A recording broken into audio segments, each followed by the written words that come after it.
তার সে প্রতিফলন শিক্ষার্থীদের রায়ের মধ্য দিয়ে আমাদের এই ঐক্যবদ্ধ শিক্ষার্থী জোট ইনশাল্লাহ এই ডাকসু ইলেকশনে সেটি পাবে। আমি কথা নিয়ে আসার অনুরোধ করছি আমাদের বিপি পদপ্রার্থী আবু সাদিক কায়েম ভাইকে।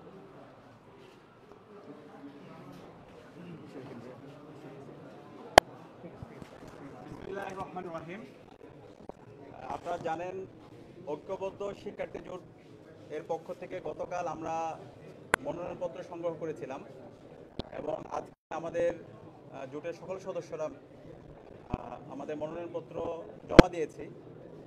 তো আমরা শুরু থেকে বলছিলাম এই ডাকসু নির্বাচনে আমরা একটা ইনক্লুসিভ প্যানেল করতে চাই এবং আমাদের প্যানেল গতকালকে ঘোষণা করার পরে ঢাকা বিশ্ববিদ্যালয় সহ বাংলাদেশের সবাই সারা দেশব্যাপী স্বতঃস্ফূর্ত আমরা রেসপন্স দেখতে পেয়েছি এবং বিশেষ করে বিশ্ববিদ্যালয়ের শিক্ষার্থীরা আমাদেরকে বিভিন্ন ধরনের পরামর্শ দিচ্ছে।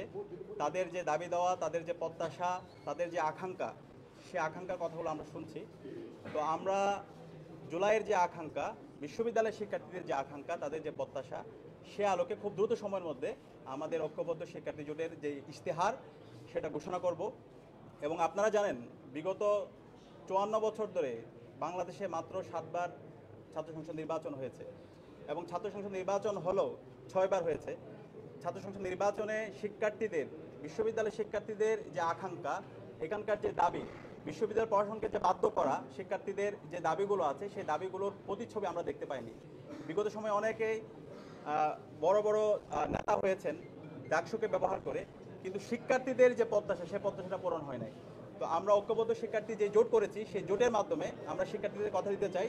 শিক্ষার্থীদের যে কথাগুলো আছে সেগুলো এই জোটের পক্ষ থেকে আমরা বলবো এবং আমাদের ইশতেহারে তাদের কথার প্রতিচ্ছবিগুলো থাকবে। তো আমরা খুব দ্রুত সময়ের মধ্যে আমাদের ইশতেহার ঘোষণা করব এবং আমরা চাই এই ডাকসুটা একটি স্বতঃস্ফূর্ত ডাকসু হোক এবং এই ডাকসুর মাধ্যমে যারাই বিজয় হয়ে আসবে আমরা সবাইকে সাধুবাদ জানাতে প্রস্তুত আছি। কিন্তু আমরা খুবই উদ্বিগ্ন, আমরা দেখতে পাচ্ছি বিশ্ববিদ্যালয়ের প্রশাসনে একটা দলের প্রতি অনেক বেশি বিশ্ববিদ্যালয় প্রশাসন তারা দরদ কাজ করছে বলে আমাদের কাছে মনে হচ্ছে। আজকে যে একদিন বৃদ্ধি করা হয়েছে, এখানে আমরা যারা স্টেক হোল্ডার আছে আমাদের সাথে আলাপ করা হয়নি এবং এর বাইরেও আমরা অনেকগুলো বিষয় আমাদের কাছে আসছে। বিশ্ববিদ্যালয় প্রশাসন, বিভিন্ন হলের যারা প্রভোস্টরা আছেন এবং বিশ্ববিদ্যালয়ের মূল প্রশাসনে যে যারা দায়িত্বশীল পর্যায়ে আছেন, তারা একটা দলকে রিপ্রেজেন্ট করে।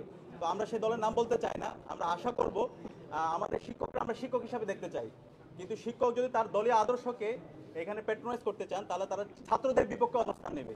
আমরা শিক্ষকরা শ্রদ্ধা করি, শিক্ষক আমাদের শ্রদ্ধা, শিক্ষকরা তাদের শ্রদ্ধার জায়গাটা তারা রক্ষা করবে। অংশীজন আছে যারাই দাঁড়াচ্ছে সবার জন্য লেভেল প্লেইং ফিল্ড এনশিওর করা, এটা হচ্ছে ওনাদের অন্যতম দায়িত্ব এবং আমরা আশা করছি আমাদের শিক্ষকরা সে জায়গায় দায়িত্বশীল আচরণ করবে।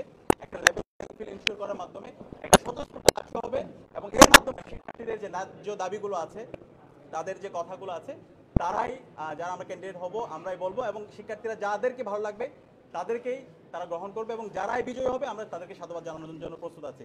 তো আমরা আশা করছি একটা স্বতঃস্ফূর্ত একটা আয়োজনের দিকে আমরা যাচ্ছি এবং সেই আয়োজনে আমরা সবাইকে, সকল অ্যাক্টিভিস্ট এবং সকল ছাত্র সংগঠন, আমরা সবাইকে দায়িত্বশীল আচরণ করার জন্য সবাইকে অনুরোধ করছি। ধন্যবাদ। আমরা আলাদাভাবে হচ্ছে দ্রুত প্রেস কনফারেন্স করবো এবং ইশতেহার করবো, ওইখানে আপনাদের সাথে বিস্তারিত আলাপ হবে। ঠিক আছে, থ্যাংক ইউ।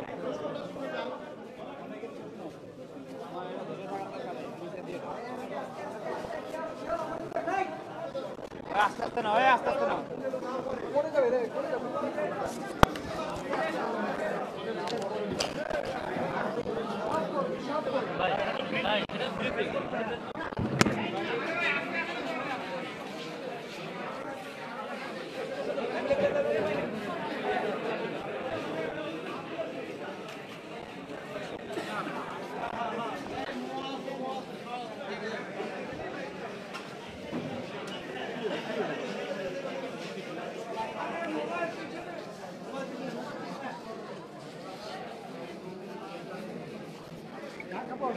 এখানে একটা ক্যামেরা আছে, বারবার লেন্সের সামনে আসবে, ঠিক আছে?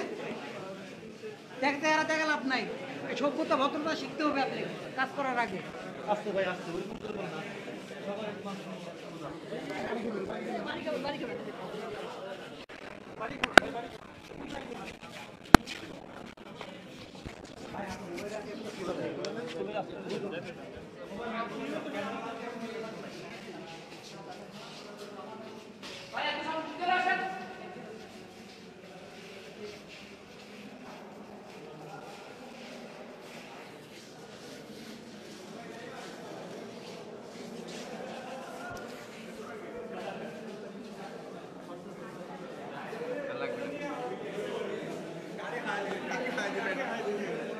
তারপর